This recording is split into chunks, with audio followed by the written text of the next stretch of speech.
Welcome to tonight's edition of the Regional News. We start off with some sad story where a young woman of Guyanese parentage was shot and killed on Saturday night when gunmen burst into a New York apartment and fired on occupants, according to a CBS New York report.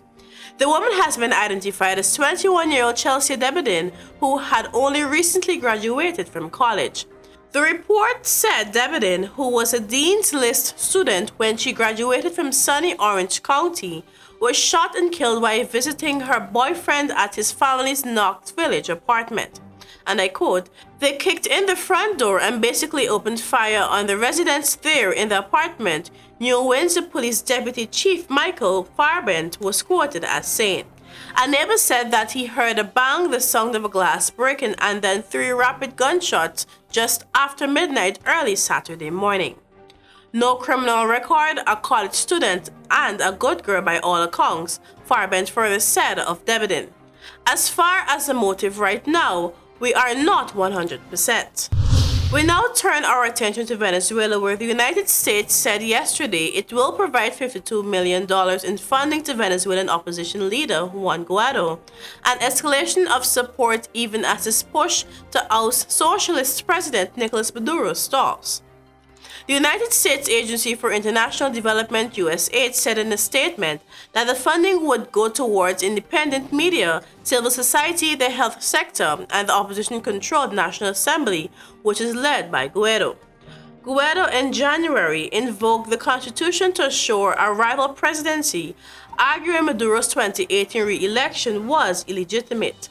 Guaido has been recognized as Venezuela's rightful leader by more than 50 countries, including the United States. But Maduro remains in power with the backing of the armed forces and countries like Cuba, Russia, and China. In a statement posted on Twitter, Guaido's office thanked USAID for the aid, but said it would not administer any of the funds itself, given that it has not yet appointed a comptroller. 100% of the resources will be administered through implementation parties authorized by U.S. authorities, the statement read. And finally, in neighboring Trinidad and Tobago, one man is dead following a confrontation with an off-duty police officer in Lahore Kota on Monday afternoon. The deceased has been identified as Tesfo Wright.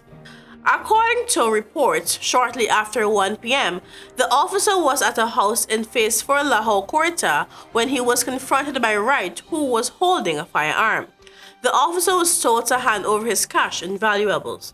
However, the officer instead reached for his licensed firearm, which he was carrying on his person.